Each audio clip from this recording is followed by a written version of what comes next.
ஆசீர்வாதம். எப்படி இருக்கிறீங்க? நல்லா இருக்கிறேன் ஆண்டவரே. எங்க கம்பெனி ஷேர்ஸ்ல கொஞ்சத்தை ஒர்க்கர்ஸ்க்கும் தரலான்னு இருக்கேன். நீங்க வந்து பிளஸ் பண்ணி ஆரம்பிச்சு வைக்கணும் ஆண்டவரே. கட்டாயமா வர்றேன். இவ்வளவு நல்ல காரியத்தை நீங்க செய்யும்போது நான் வராம இருப்பேனா? ஆமா, எத்தனை பர்சன்ட் ஷேர்ஸ் உங்களுடைய பணியாளர்களுக்கு கொடுக்கலாம்னு நினைக்கிறீங்க? கடவுளை நல்லா வச்சிருக்கிறார் ஆண்டவரே. அதனால ஒரு 20% நான் வச்சுக்கிட்டு மீதி 80 அவங்களுக்கெல்லாம் பிரிச்சு தரலான்ட்டு இருக்கேன். 20% உங்களுக்கு, 80% பணியாளர்களுக்கு. You are a great man. தாத்தா, யார்கிட்ட பேசிட்டு இருக்கீங்க தாத்தா? ஆசீர்வாதம்னு சொல்லி ஒரு தொழிலதிபர்.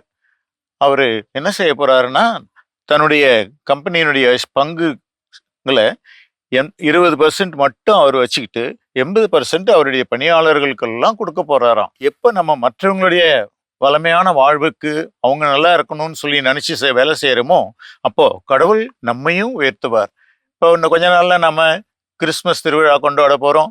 அதுக்காக இப்போ திருவருகை காலத்தை நாம அனுசரிக்கிறோம் இல்லையா? பிறக்க போற இயேசு கிறிஸ்து என்ன செய்வார் அப்படின்னா, அவர் எல்லாருடைய வாழ்வையும் வளமாக்குவார் அப்படின்னு ஒரு பழைய ஏற்பாட்டுல இருந்து உங்களுக்கு ஒரு இறை வார்த்தையை படிச்சு காட்டுறேன் பாருங்க.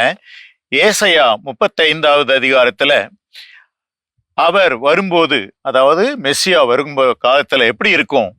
பொட்டல் நிலம் லீலி போல் பொத்து குலுங்கும், பலமாய் பொத்து களிப்படையும், ஆண்டவரின் மாட்சியும் பெருமையும் அவர்கள் காண்பார்கள். பார்வையற்றோரின் கண்கள் பார்க்கும், கால் ஊனமற்றோர் மான் போல துள்ளி குதிப்பர், வாய் பேசாதவர் மகிழ்ந்து பாடுவர், அவர்கள் முகம் மகிழ்ச்சி அடையும். ஏசையா வரப்போகின்ற அந்த மீட்பர் வரும்போது இதெல்லாம் நடக்கும், இதெல்லாம் உங்களுக்கு செய்வாரு அப்படின்னு சொல்லியிருக்காங்க.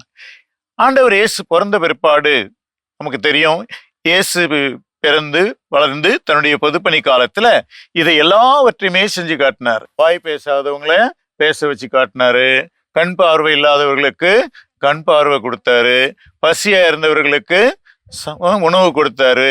புதுமையா திராட்சரசம் தீர்ந்து போச்சு ஐயோ அப்படின்னு இருந்த அந்த குடும்பத்துக்கு திராட்சரசம் கொடுத்து அவங்கள பலமாக்கினார்.